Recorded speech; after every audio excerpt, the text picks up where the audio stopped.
What's up guys, it's Fluffy Husky and I'm super duper excited because I'm finally playing more AMOROUS and I'm gonna finally take Dustin on a second date and I'm gonna try not to make Mr. Kitty too angry at me this time. Okay, I think this was the last one I played. Looks like it. Oh yeah, Dustin's gone now because I got his phone number. Let's call this dude. Reception is really bad at the moment. I should try again when I'm back at home. Okay, well, let's get home.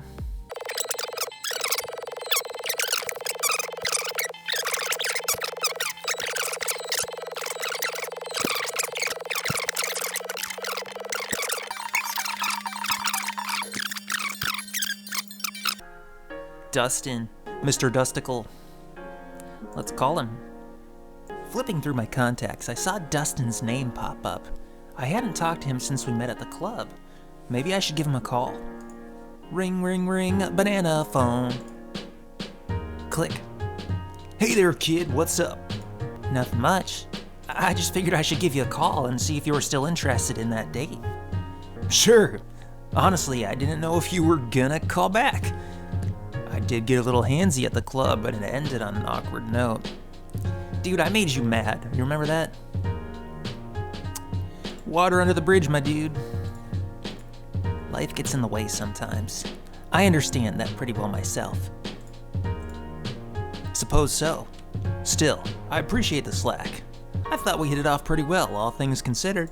You know, if you're comfortable with it, I've got tickets to a movie tonight. I thought I had a date when I got them, but well, you saw how that worked out.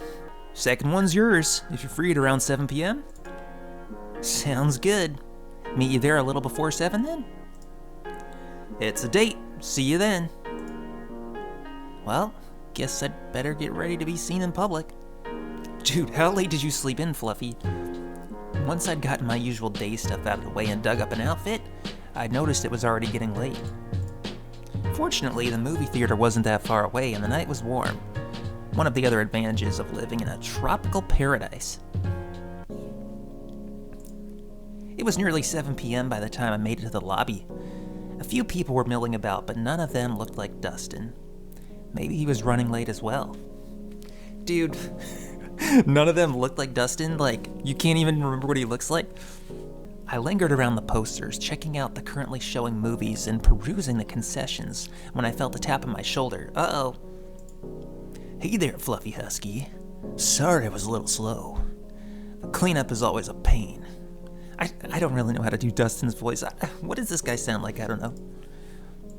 That's alright. I just got here a little while ago and you're the one with the tickets.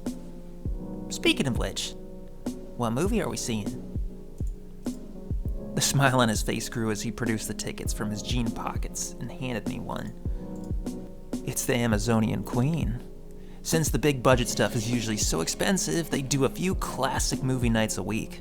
The tickets are a little cheaper and the movies are much better on the big screen. You're a movie buff. Didn't know that. Big time. I never miss a classic movie on the big screen. That might be from a different era, but they're still a blast to watch. Saw that old slasher film last time and maybe it was a chocolate syrup going down the drain, but it looked like blood enough to me. And it looked like enough like blood to me, okay. Wow, I can't speak. Guess I learned something new about him already. His eyes lit up like a child at Christmas. This wasn't just a dinner and a movie date. This was something special Dustin wanted to share. This will be my first time seeing this movie, so don't spoil it for me. Deal. You want to grab something before the movie? I know I come here for the popcorn too. The two of us walked up to the counter and perused our options. What can I get for you? Give us just a sec to decide. Dustin turned around and smiled. What do you have? It's my treat, so don't worry about the cost. Oh, Daddy, choose for me. Excuse me. Why don't you pick something, Dustin? I'm always pretty indecisive. Like someone else to make the choices for you, huh? Dustin strode up to the counter for my benefit. Maybe there was a small desire to see that forceful, confident lion from last night guiding my decision, but I wasn't about to admit that. I'll have a giant popcorn and a box of sweets for my friend here. Giant popcorn and a box of candy. Gotcha. It'll be just a moment.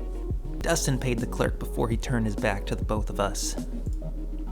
While the clerk was busy filling up the bucket of popcorn, I felt a paw graze ever so slightly along the small of my back. Dustin grinned broadly, and I leaned in close enough for me to feel his breath on my cheek. Guess we didn't have enough time at the club for you to let me in on that sort of thing. I like it, kid. My cheeks were on fire as Dustin's paw slipped down to cup my backside and give it a firm squeeze. Fortunately, or not I suppose, the clerk turned back with the popcorn and Dustin's hands slid stealthily away from my rump. Here we go. Should be plenty to snack on for the two of you. Thanks. No problem. Enjoy the movie. Dustin grinned back at me, taking a moment to run a claw along the nape of my neck before grabbing the snacks and motioning to the theater. The two of us made our way through the small crowd in the theater.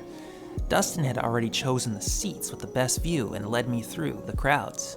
Aside from the rowdy teenagers a row or so ahead of us, it was nice. The darkened room was cozy, and knowing Dustin was right next to me was comforting.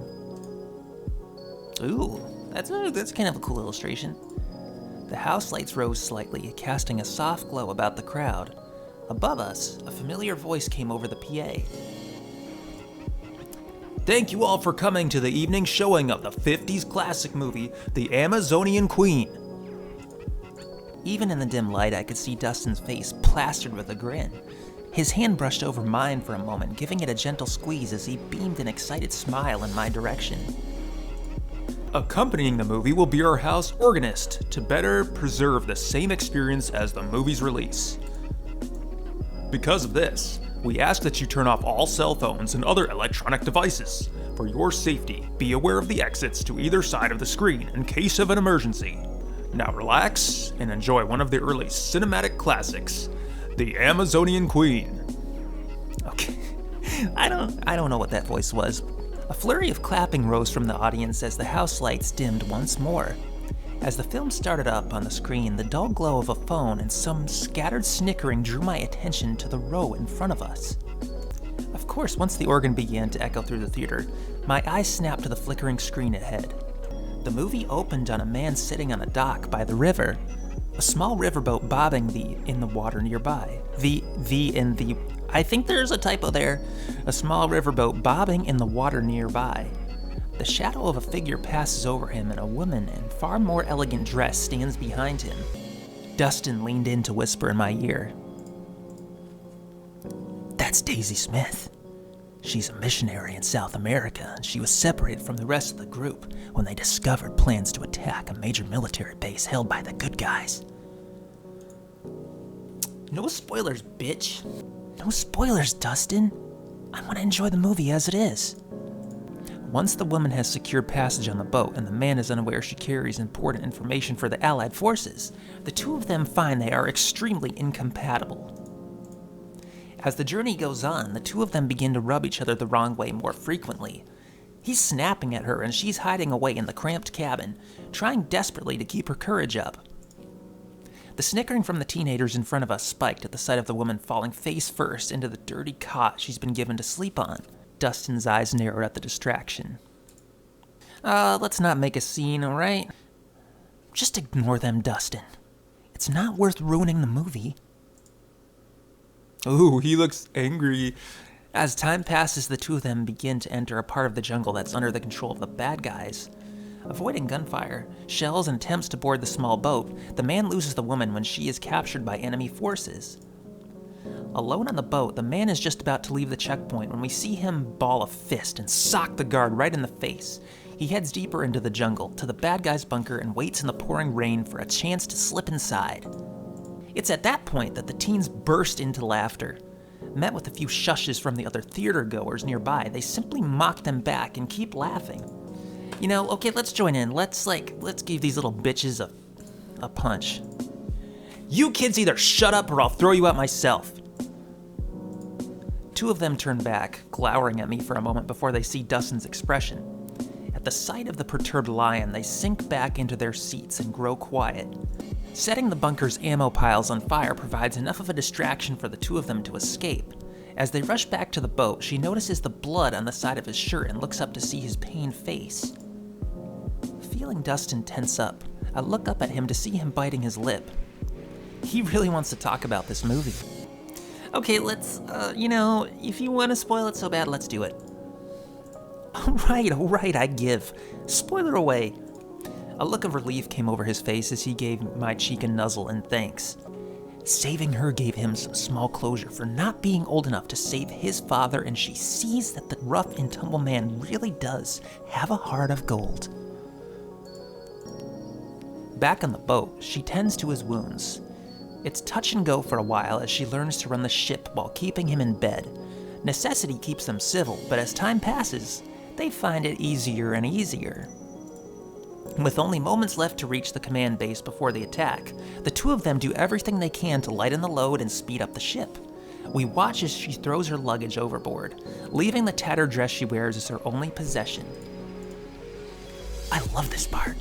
Her sacrifice only further confirms his feelings towards her. He couldn't be bothered to get involved when the world was on fire around him, but her determination is enough to draw him out of that shell and drive him to action. They finally reach the command post, rushing in past the guards to relay the information in the nick of time. The commander sends his men out to arrest the traitors and guard the perimeter.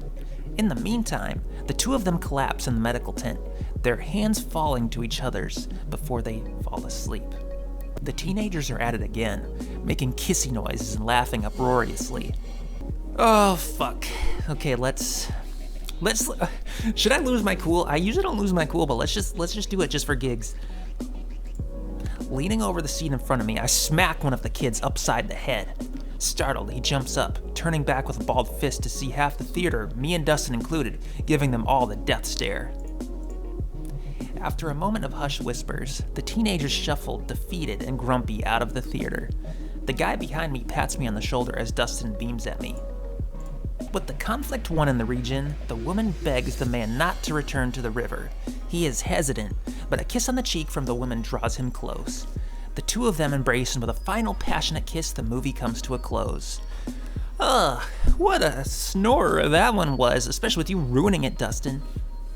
Applause rolled through the theater, many people standing up in their seats. Dustin and I worked our way through the crowd and back out into the lobby. The lobby is bustling as people chat about the movie, plans for afterward, and just stretch after being in the theater seating for so long. So, what did you think of the movie? For you, Dustin, I will say I loved it. It was amazing. I mean, I can see what you mean about it crafting the cliches, but you could tell it was authentic by where it was coming from. I know. I mean, it's cliche now, but back then, they were really playing with the medium. It was all new and amazing back then. I thought I didn't want you to spoiler it for me, but that dialogue really added some more depth to the movie for me. Thanks for indulging me. I love talking about movies, and that one in particular. There's just so many more layers to it than you think possible. And can I say, nice job dealing with the teens. Watching them skulk out of there, it was priceless. Those twerps needed to shut up, movie or not. People come here to relax and be entertained, not deal with someone else's kids. Are we gonna get frisky, dude? You like that? You like me telling people off? Standing there in silence for a moment, I finally piped up. I had a good time, Dustin. Did you want to grab some proper food or maybe take a walk? Oh boy, here we go, boys and girls, we're gonna fuck. I think we should head back to my place. We could have a couple drinks and maybe get to know each other better in a more intimate setting. I could feel a smile tickling the edges of my mouth as I strode up closer to him. Sounds like a great idea. Lead the way. The night was peaceful and warm. The best kind when you're walking through the dimly lit streets. We chatted for a bit about other things, his job, my lack of one, small talk mostly, but it was nice to get to know him a little bit better. That's why you need to steam the milk for just a little bit. Otherwise, you got a big clotted clump of butter and a pissed off yuppie. Did that ever happen to you? How do you think I know what happens? The lobby of the apartment building was completely empty, and Dustin pointed towards the elevators on the far wall. After we both got in, our conversation picked back up. I know it sounds good to be home all day, but with my social butterfly brother and my lack of desire to go back to my childhood chore list, I've been bored out of my skull. I'll bet. You grew up for a reason, after all. Last thing you want to do is relive your childhood. Well, the mediocre parts of it anyway. The elevator dinged and we walked a few steps out into the hall before he motioned towards a door. Here's my place. Come on in. It was one of those simple upper floor plans, spacious with big windows to look out over the city. I could see the sparkling lights of the streets and the other buildings against the night sky. You could still tell it was a swinging bachelor pad, with its leather couch and a lack of dining room table, but it was certainly comfortable. That is, except for the familiar parrot seated in one of the chairs. Guess it didn't take long for you to find someone else, huh? You're one to talk, Var. Particularly when you send me a picture of you getting railed by 3 other guys. What the hell are you doing breaking into my apartment? First, I didn't break in. I still had a key. Second, it's my father's watch I lent you. I need it back. Lent me? You gave it to me for our first anniversary and didn't say anything about it belonging to your dad. What the fuck, Var? I still need it back. He's been looking for it and he'll have my hide if he thinks I lost it. It's not like you ever wore it anyway. Just wait right here, Var. Get you your damn watch. I boxed up your stuff already. You can take it all. Leave my key and get out. Okay. I don't know if I'm being convincing doing this angry stuff, but I'm trying. I don't know, without being too loud. Fine. No down off my ass. Then you can get back to diddling your little fuck toy here, I suppose. Dustin stepped into the bedroom, his eyes narrowed and his nostrils flaring. This guy knew all too well how to get under his fur. So you're the latest conquest, huh? Saw you talking to him at the club. Let's beat this little fucker. Really? So on top of cheating, sleeping around, and making a public nuisance of yourself, I can add spying to the list? Got a mouth on you too. Probably why he's going out with you. He likes people to badmouth me when we're on a break. Wait, what? What's that supposed to mean?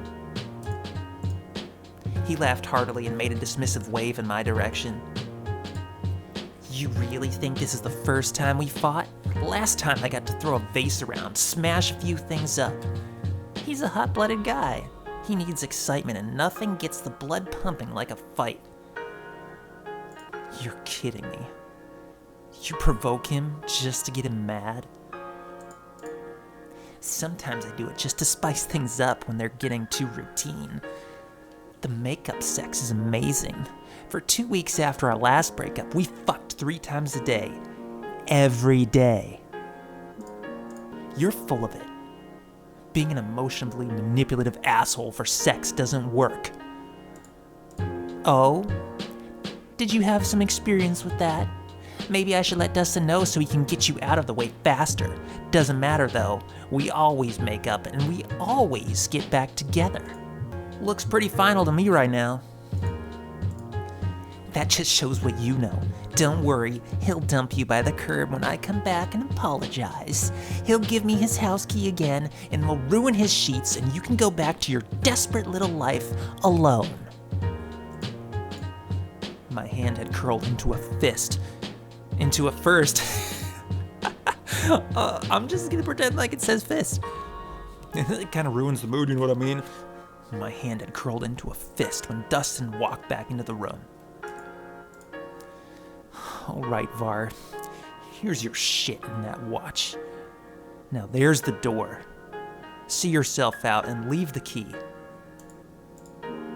With one last smirk in my direction, the parrot set the key dramatically on the coffee table and grabbed his box.